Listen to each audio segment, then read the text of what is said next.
This is a quick step-by-step guide of how to use the simple monthly budget sheet. There is a README quick start guide that shows visuals of how to use the sheet as well. I'm more of a visual learner and following along, and so this will be something that will be a little bit easier potentially for you, as this is how I kind of learn. But coming through the sheet, up here you have the month, so you can update this to whatever month you want. This is strictly just for you to know as you move along and as you create new months or different tabs, so then you know which month you're looking at. These two sections, I'll go over those here in a little bit, but they are little prompts that will tell you kind of how you're doing as far as planning or how you're doing for actuals during the current month.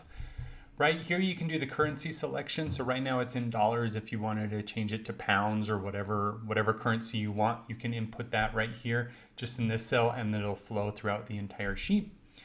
Right here is going to be the income section. So the sections that are important, well, all of them are important, but the ones that you're going to be doing all the inputs in are going to be these. So it's income, expenses, debts, bills, and then down here in the bottom is savings. The one that you're going to be doing most of your inputting on a daily basis throughout the month is going to be your transactions right here. So I've already inputted a few things in here for right now, but when you get the sheet, more than likely these will all be deleted and they'll just be a blank sheet. But another thing to kind of look at or to understand is anything that's in a color. So you see these are light green, these are light red, these are light yellow. That's where you should be inputting all of your information. Everything else is going to be a formula, and that's going to be driving the rest of the visualizations or pushing it to wherever else it needs to go within the sheet. So I wouldn't be looking, or I wouldn't be inputting anything else in the white sheets or in the white spaces. It should only be in any of the colored spaces. So here for income, again, we have paycheck 1, paycheck 2. You have multiple spaces to be able to put any of your income, and then you put your planned income. The reason why there's actuals right here is because down here in the transactions section, we've already said that we've received that $2,500 of those different paychecks. If we didn't receive those yet, then that actual would be blank. But because we've said in this theoretical setup that we've received those actuals, and so that's why those actuals are showing up in the income section. So right now we're saying we're going to get about $2,500 per paycheck for a total of $5,000 for the month. Here we have expenses. We've itemized every single expense that we have and our planned amount that we're going to spend for them. We see here that there's some spent. Again, it's because some of these transactions over here are related to the expenses for those given items, and that's why we show some spend. And then the remaining balance is simply just taking what is planned minus what is spent to give a remaining balance. And that's the same again for income, expense, debts, bills, as well as savings. Is you're going to have an item, a planned amount, and then a goal for savings, and then there's going to be whatever is remaining after you've planned and spent. So let's go over just a few little theoretical things here. So we've got all these income, expenses, debts. What's really nice about this sheet is every time you input something into an item section, the category, so for this example, is expenses, and then we have a subcategory of item. So if we were to come here and go to expenses, these items are already in a drop-down list from whatever we have inputted in here. So what's nice is that they flow over into the drop-down here, and you don't have to worry about re-inputting them or making a mistake or calling it something different. So here, let's say we paid for our kids' dance, and so we're going to come down here and we'll go to kids' dance. And instead of $500, it was actually $475. So here we see we spent $475 and we have a remaining from our planned amount of $25. Coming up here, as I said, I was going to go over this section. So is every penny planned for? So what this is saying is we have a plan of $5,000. That's how much we budgeted, or that's how much our income is going to be. Have we then gone through and said what our planned amount was for every single section, and does that equal $5,000? If it does, then it's going to say this: great job, every penny has been planned for. So there's $0 that don't have a name associated to them. But let's say we didn't have this $500 for the kids' dance. So now what it's saying up here is saying, Good job. You still have money left to plan. Do you have all expenses, debts, or bills planned for? If so, think about adding more for savings. So if you've gone through your entire model or the entire budget and you've planned for everything and you still come up here and you see that there's an excess amount in the positive amount, then you can think about adding maybe some things down here to savings, or you could maybe put in an expense of something of an expense that maybe you just haven't thought of that may potentially come up.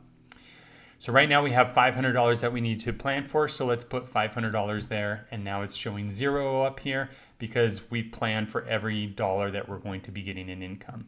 Now let's say it's the reverse amount. Let's say we plan for $600. Now what it's going to say is, yikes, you're planning to spend more than your income. Double check all planned expenses, debts, bills, and savings. So if this is a problem where this is a negative amount, what that means is we're planning on spending more than what we're going to be bringing in. So we need to start reducing some things. More than likely, we can't reduce a debt or a bill. So the two places that I would recommend looking first are going to be your expenses and then your savings. So maybe we can't save for this amount of things, or we need to drop what our planned amount is for. Or the expenses, maybe we just can't eat out as much, or we can't get the new shoes, so that we can drop that amount back down to $100. So let's just put this back to 500.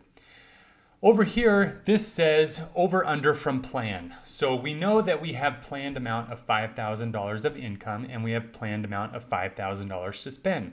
But throughout the month, we're not spending all that all at once. We're spending it all throughout the month on a daily basis. So right now what this is saying is that we have $2,945 to be able to spend to everything that we have planned to. So right now it says you would currently have an overage to plan. If you finished updating all spend for the month, then congrats. You spent less than you planned. Think of increasing your savings. But for right now, let's say we're in the middle of the month. We still have some expenses and some debts and bills that we have to pay. Right here, we'll just kind of show you that we've got the $2,945 left to spend.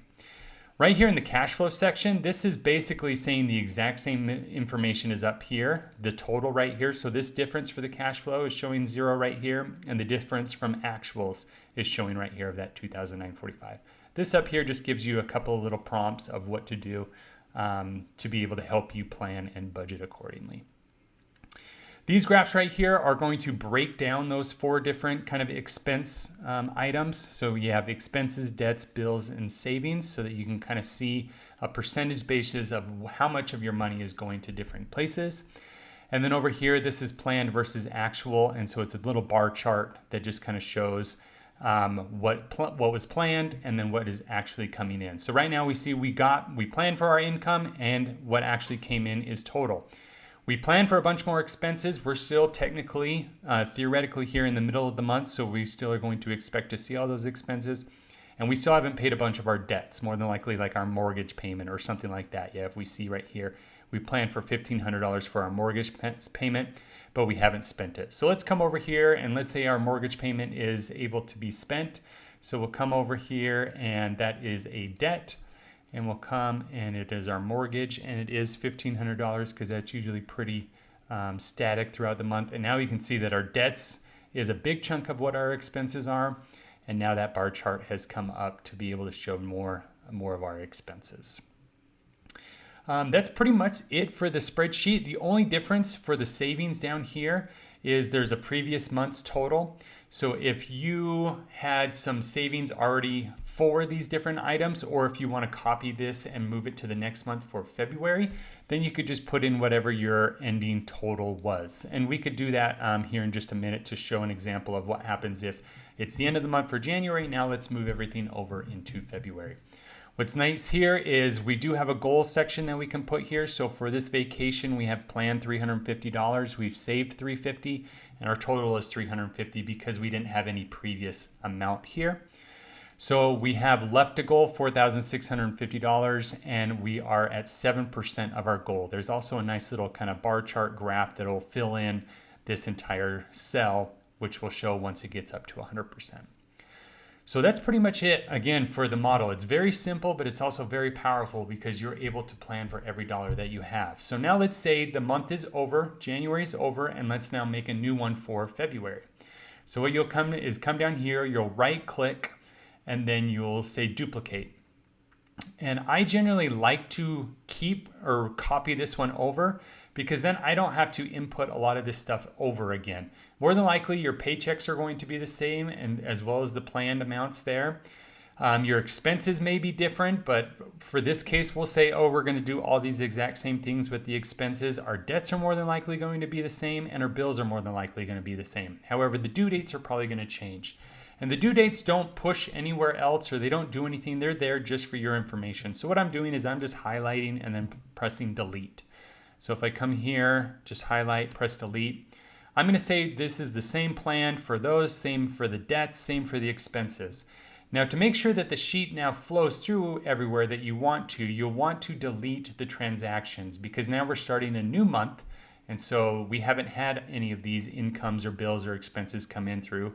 So we're just going to come in, highlight them, and then click delete. And like I said before, it's only the colored sections that you want to be highlighting or inputting or manipulating in any way. So that's where you'll want to come in and select and delete. So for right now, is every penny planned for? It is currently. We don't have any income that isn't attributed to any type of expense or debt. And currently, are we over or under from plan? It's 0 because we don't have any inputs into there. You'll see that this graph now shows nothing. That's just because we don't have any transactions inputted in there. And so that's why that's blank.